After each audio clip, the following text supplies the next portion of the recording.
Hello, friends. In 1827, a soldier of the British East India Company, James Lewis, was fed up with the antics of the company, and so decided to desert the army. To stay undercover, he changed his name and set out to follow his passion: traveling. After traveling the Indian subcontinent for 2 years, he reached the Punjab region in 1829. Here he came across the ruins of an unknown, ancient city. He had no idea how old the ruins were, or the civilization they belonged to. Because he was very passionate about history, he starts documenting whatever he came across. He wrote notes and added drawings to them. The drawings on the screen were made by James Lewis.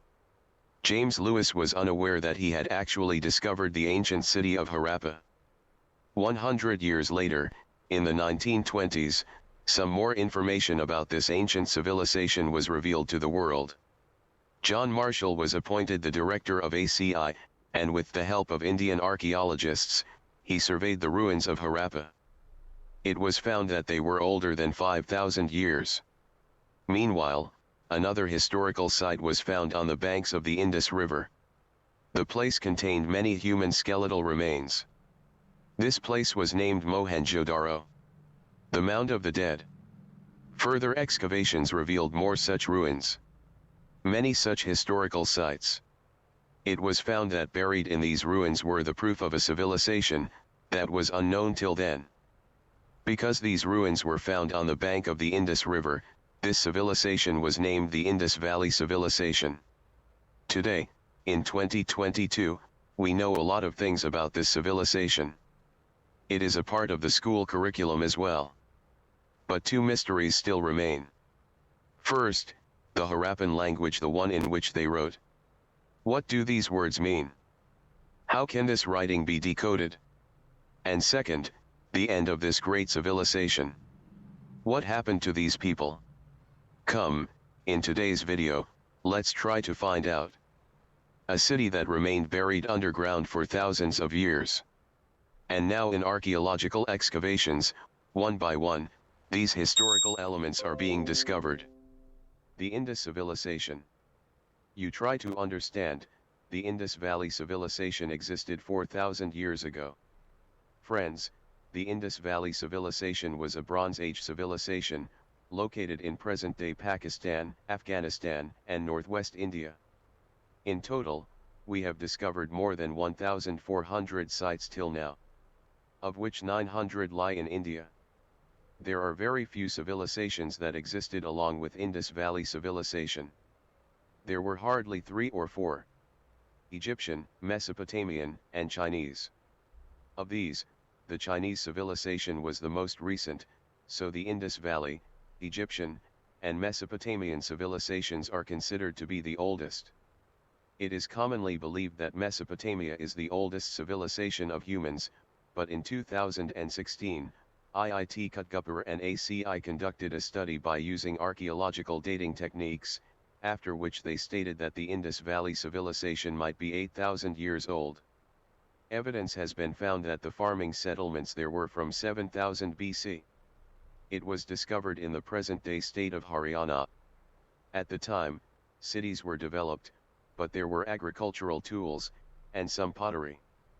The time during 7000 BC to 5500 BC, is known as the pre-Harappan phase. Archaeologists believe that the beginning of urbanization was only after 5500 BC, when public buildings and trade routes were set up.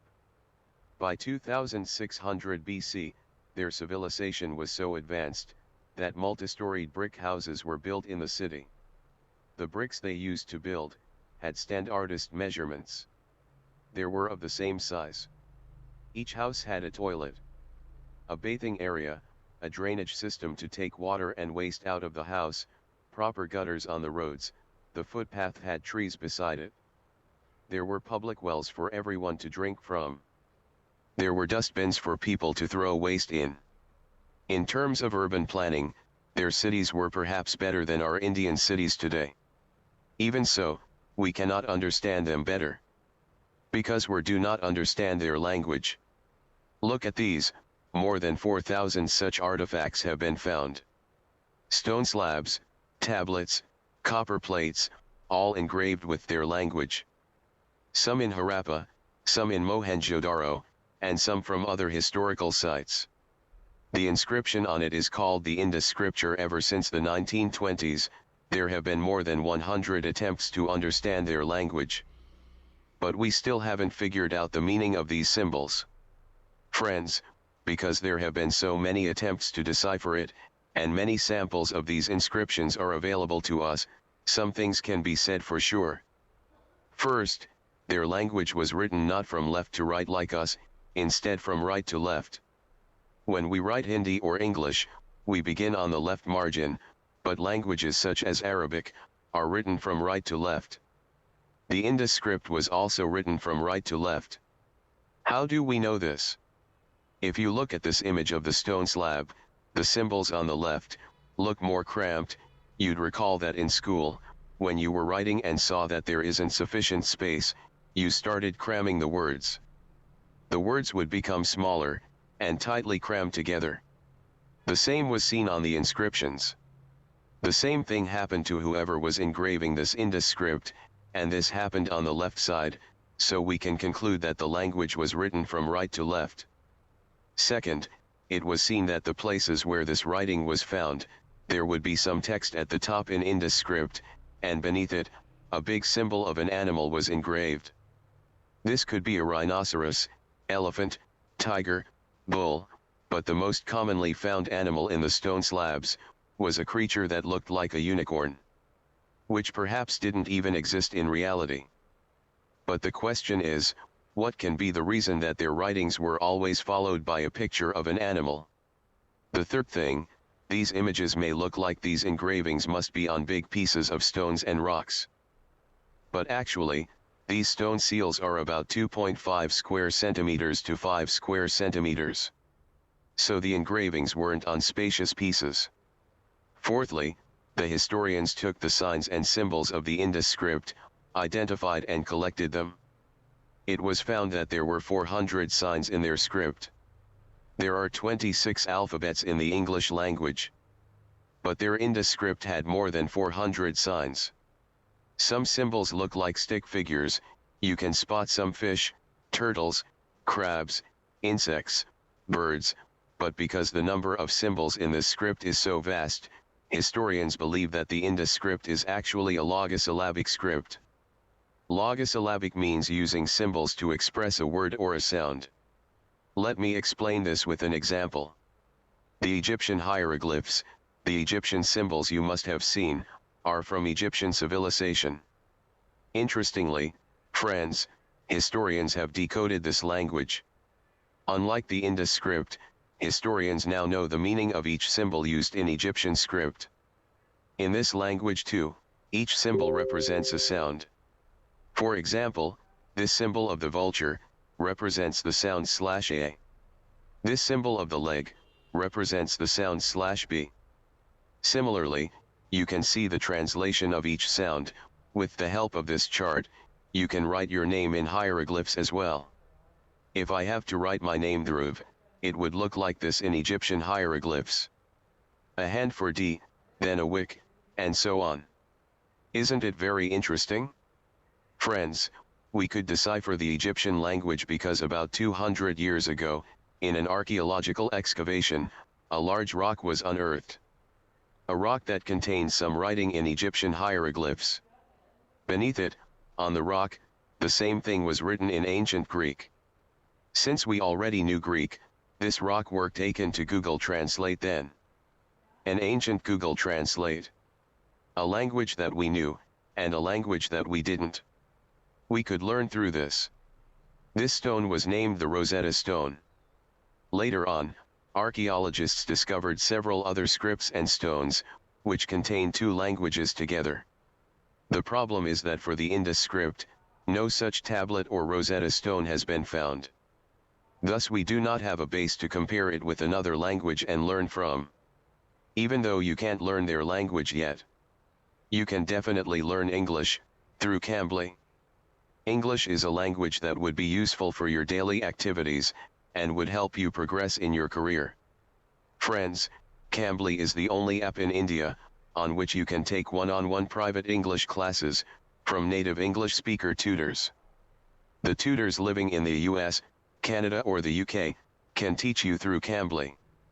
It is especially useful if you can already read and write English, but you aren't very confident while speaking it. Because the best way to improve one's speaking skills is to talk to and practice with the native speakers of the language. On Cambly, you can take courses for the IELTS exam and for job interviews. The tutors on here are very friendly and supportive. Because this video was sponsored by Cambly, there's a try before you buy offer for you. You can take their exclusive trial class for 15 minutes, which normally costs 99 Indian rupees. But if you use the coupon code 29DR, it would cost you 29 Indian rupees only. For this minuscule amount, you should definitely try it out for yourself. And now let's get back to the Indus Valley Civilization, friends. It is very difficult to imagine the meaning of these words and symbols. Think about it. If I give you Chinese literature, and you have no access to Chinese translation, you don't even know a language like Chinese exists, and I tell you to translate the Chinese symbols, will you be able to translate them? It is next to impossible. Even so, the historians have discovered some patterns in the Indus language. If I ask you to list a word in English that begins with a W, you may choose weather, wire, water, watermelon. There are many words beginning with the alphabet W, but friends, if I ask you to list a word in English that begins with WZ, can you think of any? Or a word that begins with WQ? You can't think of any, because no such word exists in the English language. Because there's a pattern in every language. There are 26 alphabets in the English language, they are used in certain combinations that form a pattern. It means that you will find a lot of words beginning with WI or WA. But you won't find any beginning with WZ or WQ. Similarly in the Indus script as well, there are certain symbols that always follow others. Such as whenever this diamond-shaped symbol is used, it is followed by the symbol of two parallel lines. But it is never followed by the symbol of the stick figure. The most commonly used symbol is this jar-shaped symbol. And interestingly, this symbol is often seen at the end of the text in the Indus script. It is possible this is like a full stop or something signifying the end of the sentence. The remarkable discovery was when the Indus script was found in Mesopotamia as well.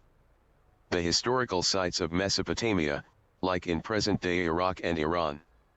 We know that they had a different language, so if we found the Indus script written on stones over there, it means that first of all, there were trade relations between these two ancient civilizations. People moved between the cities. Secondly, we also know that these places had distinct languages because different scripts have been discovered. But the third and most interesting thing is that the Indus script found in Mesopotamia, the pattern we had seen in the Indus script, where this jar-shaped symbol is at the end of the text, in the script found in Mesopotamia was found that the jar-shaped symbol is repeated twice. In the Indus Valley sites, this symbol hasn't been repeated ever. What is this mystery? What can be the reason for this? Historians claim that the reason for this is that the people living in Mesopotamia were using the Indus script to write their language. If this seems a bit confusing, let's understand this with another example. We write Hindi in the Devanagari script. The script with. And we write English in the Latin script. With ABCD German, French, and such other languages are written in Latin script as well. German and French languages use ABCD too. So the speech, the way the language is spoken is not the same as the script in which the language is written. There is often a pairing between the two, but can you imagine writing Hindi in Latin script? You don't have to imagine this. Because nowadays, everyone does this. What are you doing? If we write this Hindi phrase in English's Latin script, we will spell as Kia. Doing this means that we are writing Hindi in Latin script. But the language is still Hindi. Historians believe that the Mesopotamians did the same thing with the Indus script. They wrote their language in the Indus script. That's why there were certain patterns over there that were not found in the Indus Valley.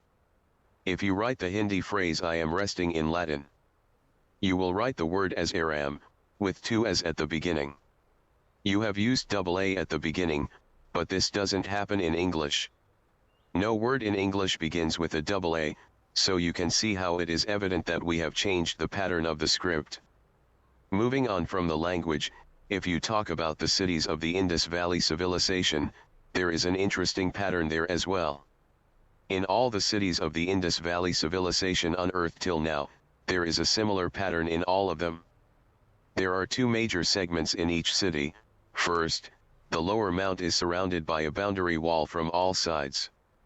And the second is a citadel in the area that is built on higher ground known as the upper mount. This citadel or fort was usually on the west of each city. It had its own boundary walls, and the lower mount had its own. This fort had all the important public spaces in the city, such as the marketplace, workshops, people used to meet others at this place, and the layer of the walls. The purpose behind building the walls was to keep the wild animals out, and to protect the cities from floods, so that even if the water in the river rises, it doesn't flood the city. Because back then, humans weren't a major threat. There weren't many humans back then. It is believed that there were no natural enemies of the civilizations. So the chances are, there were no invasions from outside. The film Mohenjo Daro tried to describe the structure of the city in detail. The film starred Hrithik Roshan. I think the city depicted in the film was close to being historically accurate. The most iconic attraction in the city of Mohenjo Daro is the Great Bath. It was a huge swimming pool. It was a multi-storied bath, with the length of 900 square feet and depth of 2.4 meters. It was built with burnt bricks, and was waterproofed with natural tar. There was a drainage hole and a well too. It shows that there was fresh water in this swimming pool always. Since the level of cleanliness was quite high even in other cities, along with the drainage systems, it is believed that Mohenjo Daro was perhaps the capital city of the Indus Valley Civilization. A major difference from the Mesopotamia and Egyptian civilizations is that no temples, mosques, or religious sites have been found in Indus Valley Civilization yet. No palaces or royal tombs. This means that we have not found any evidence that there was a monarch in the civilization, or any priest or religious leaders, no evidence of any army or warfare either. It was quite shocking for the historians as well.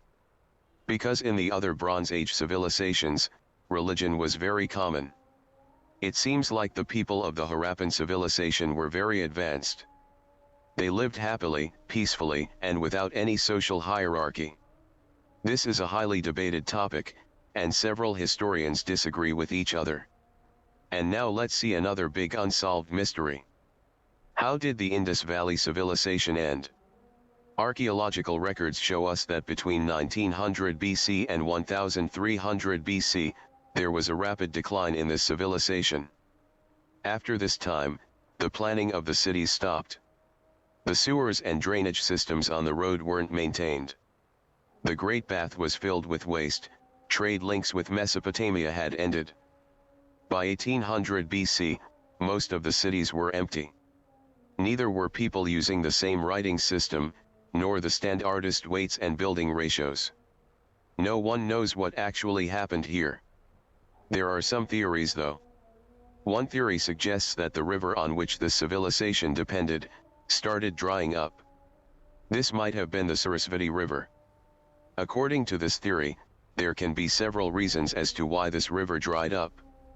There might have been a shift in the tectonic plates, or the river might have naturally changed its course with time. If this theory is correct, it is assumed that the people of the Indus Valley Civilization went eastwards and settled near the Ganga River. The second theory suggests deforestation. That suggests that the people of the civilization chopped down so much of the forest, to make their bricks and to feed their cattle, that it killed all greenery in the area, making it uninhabitable. The third theory suggests that there might have been a fatal disease which wiped out the entire population, such as malaria or cholera. Such things were actually quite common. As I had told you in the video on Red Plague, when the Red Plague was rampant, within thousands of years, it wiped out many civilizations. There are many diseases that can wipe out 70%-80% of the population. I will put the link to the video in the description below, you can watch it after this. Whatever the reason was, one thing that we know for sure now, after 600 BC, this civilization was completely over. A civilization that existed for thousands of years, literally, think about it, this civilization existed for at least 5,000 years, our civilization hasn't existed for even half the time, despite existing for 5,000 years, it met an ill-fated end. And we lost these unique people forever. With time, these settlements were buried underground. New cities were established over them.